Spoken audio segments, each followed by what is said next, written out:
the Opie and Anthony Show. In studio, Ken Burns. The War, I watched it. Fantastic. When I heard your name attached to it, I was like, this is great. The Civil War was amazing. I know people, over the years just giving you much praise on that. Because the letters would come out and they talk about this death and destruction of so many people so eloquently, and make these analogies that are just beautiful and brilliant. But it's interesting. We just did a thing a month or two ago in Washington, D.C., where we had one of our guys, the fighter pilot. We had a Vietnam vet who'd seen lots of combat, and we'd seen an Iraqi war veteran just back.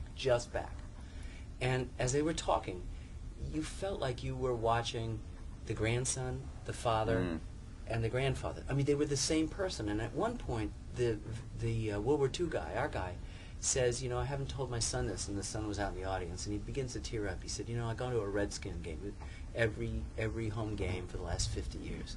And when the Star-Spangled Banner is playing before the game, I just go through, in my mind, the faces of all my buddies that I lost.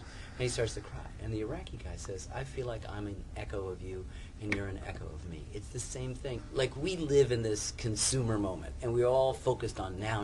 If I just wear the right jeans, or drive the right car, or smell the right, everything will be all right. But memory is not something that's 60 years ago. Memory is something on your hard drive now. So these guys might start off to answer a question that we ask, and not know that by the end of it, they'll have accessed that and be in tears. Because it's always right there. And there's a guy who's lived a good life, he's not cuckoo, and his hand shakes almost every morning from remembering that time 63 years ago when he's mowing down Germans and cutting them in half and watching bodies fly in half from his fighter plane. I mean, this is the reality of war. We're told at 9/11 that the threat was as great as Hitler, but nobody asked us to do anything.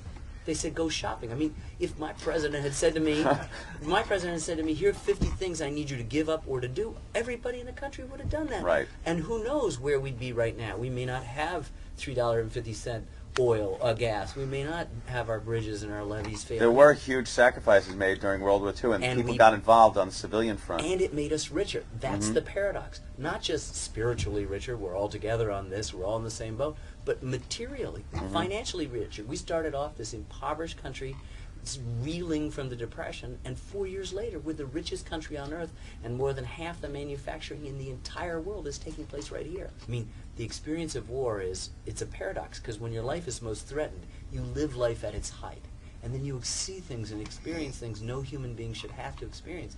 And then you come home and you actually can't tell mom, you can't tell pop, you can't tell your brother, you can't tell your best friend.